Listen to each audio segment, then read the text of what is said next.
Hi, this is State Senator Tim Lanane, Minority Leader of the Indiana Senate Democrat Caucus. I'm here with Senator Greg Taylor.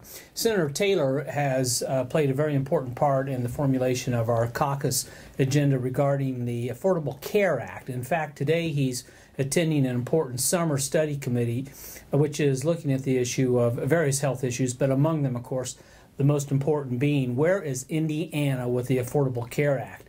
So, Senator Taylor, I'm going to just ask you, you've attended this morning's meeting, what's your impression of where we are as a state in terms of implementing the Affordable Care Act?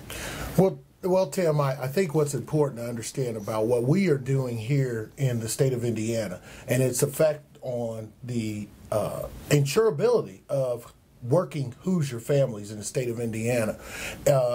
What we found out today from the director of FSSA, Family and Social Services Agency, is that they have been having meetings with the federal government to discuss full implementation or alternative implementation of the Affordable Care Act.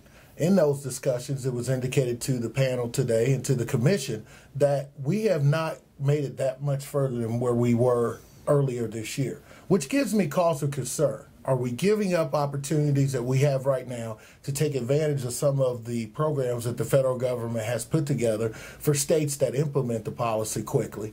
Or are we going to be able to ensure every Hoosier and every working family Hoosier who struggles to make ends meet, and healthcare is a huge problem for them? Well, Senator Taylor, as you know, one of the concerns that we had during session was that the proposal to simply use the current Healthy Indiana plan as the tool by which to implement the Affordable Care Act would cause delay and would mean that the citizens of the state of Indiana might lose out on as much as maybe a year's worth of coverage underneath the Affordable Care Act. Am I hearing you say that based upon what you heard today, those might be valid concerns?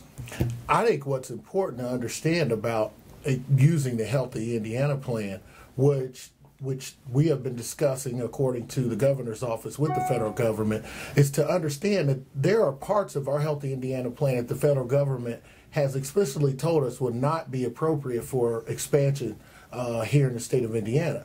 Yet the state of Indiana and the governor's office continues to push issues that we believe would effectively not allow people to take advantage of early implementation of the Affordable Care Act, and therefore causing working families to maybe lose coverage for at least a year's time.